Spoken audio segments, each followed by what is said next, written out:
big thank you to MPB for sponsoring this week's video.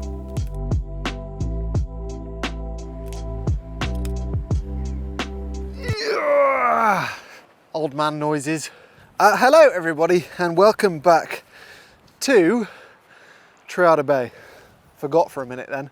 Triada Bay here in North Wales. I've made a couple of videos here before. Certainly one, I think last year I came here with my little Rico of a morning, which was a bit stupid because, well, out to sea is west. So this is definitely a sunset location. Hence why I came here this evening. But looks like the forecast is different to what my eyes see because, well, that is all blocked in. A couple of hours till sunset, so it might change, but wouldn't be the first time the forecast was wrong. Anyway, enough about the weather or my bad reading of it.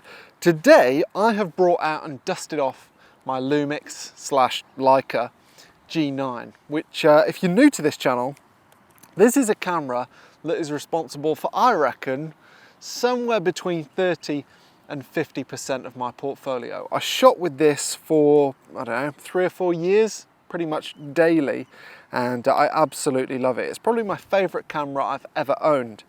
And yeah, I've not used it for a while, so I thought I'd bring it back out today and, well, shoot a sunset. A non-existent sunset. And first impressions are I absolutely love it still. It's just taken a bit of a while to get back used to the depth of field that you get with Micro Four Thirds. But I'm very excited to spend an evening with this camera. A freezing cold evening.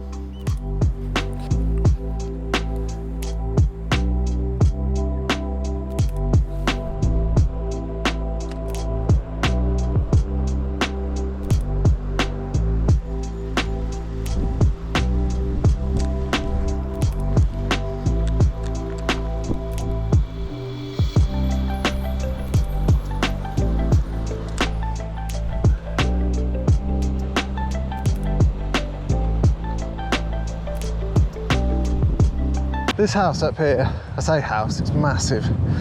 I don't know the story behind it, but I keep meaning to look it up because it looks so spooky. See what you think.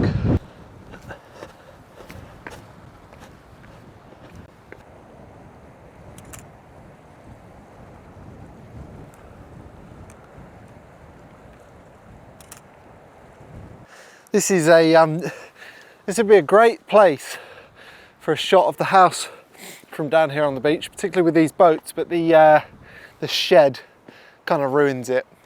I mean, it's the owner's house, they can do what they want, but photography wise, it's not great. I mean, there's a bit of light in the background now, but that still looks like one of the spookiest buildings I've ever seen. And this boat down here makes it look a bit more creepy as well. Something quite sinister about that. I don't know, it's giving me the shivers. Or maybe I'm just cold.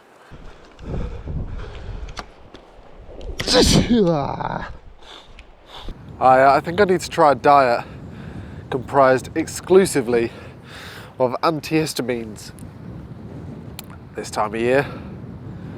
This might be the second video I have to curtail because of hay fever issues.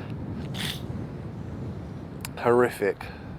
Still, this I think is quite a good place to base myself for when the sun comes out, because shooting this way I get a really nice view over towards the town and the houses on the cliffs, and there's this boat in the foreground, this tiny little bay, a set of stairs that leads your eye up towards the houses in the distance, so I quite like that. And then this way we've just got another view of the spooky house and the little boat.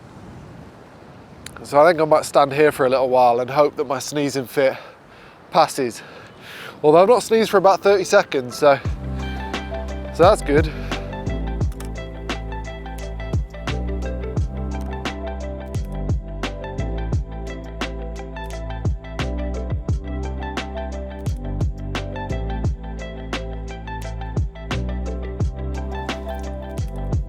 Well, I survived.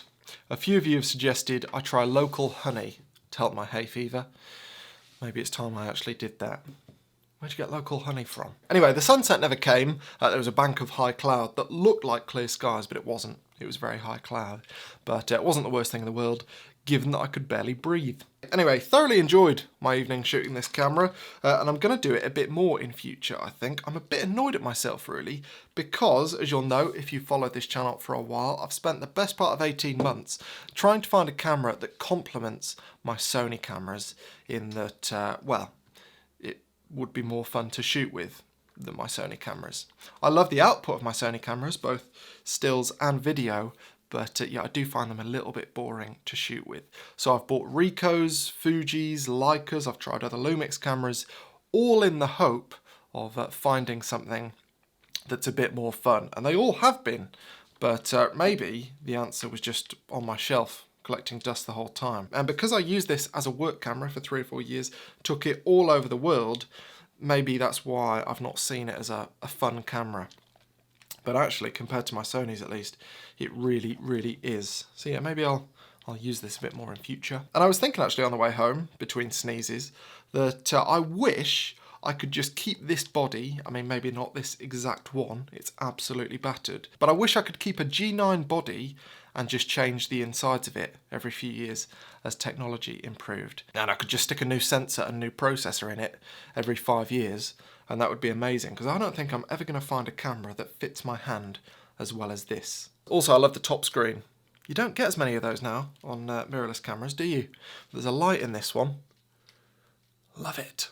Anyway, I shan't go on about things like button placements, but needless to say, I love this camera. If you're wondering why I switched to Sony, perhaps you missed the videos where I was talking about it. Video autofocus, basically. I never used to autofocus for video on this camera because it was a bit hit and miss, mostly miss.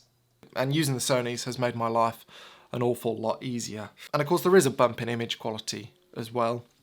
I now shoot with a 60 megapixel camera, this is 20, and so the difference between these two is visible when you zoom in. That said, I don't know that the quality of my images has improved in line with the image quality improvements of my cameras. But maybe that's a topic for another video. Maybe one thing I will do is get a different lens for this camera. This one's not the sharpest, this 20mm pancake lens. I love it, fantastic little lens, but yeah, it's not the sharpest, particularly when wide open. So if I'm going to use this camera a lot more, which now I want to, maybe I get an upgrade for that. Then again, I'm not shooting with this camera for sharpness. Doesn't really matter, does it? Shut up, James. Anyway, hopefully you've enjoyed this video and some of the images, and a big thank you to MPB for sponsoring this video. And if you're interested in your own G9 currently, MPB in the UK at least has currently got nearly 20 of them, most of which are in like new or excellent condition, which this one is not.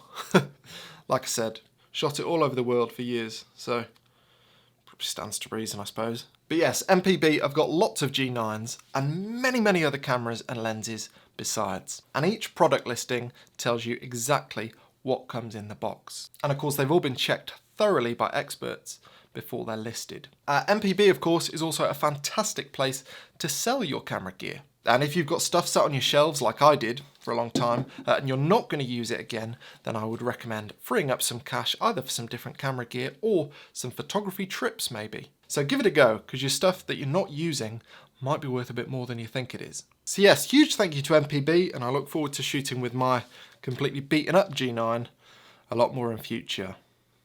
Really like these buttons here, white balance, ISO and exposure button. I shouldn't like those, that should be uncomfortable, but it's not. Nice.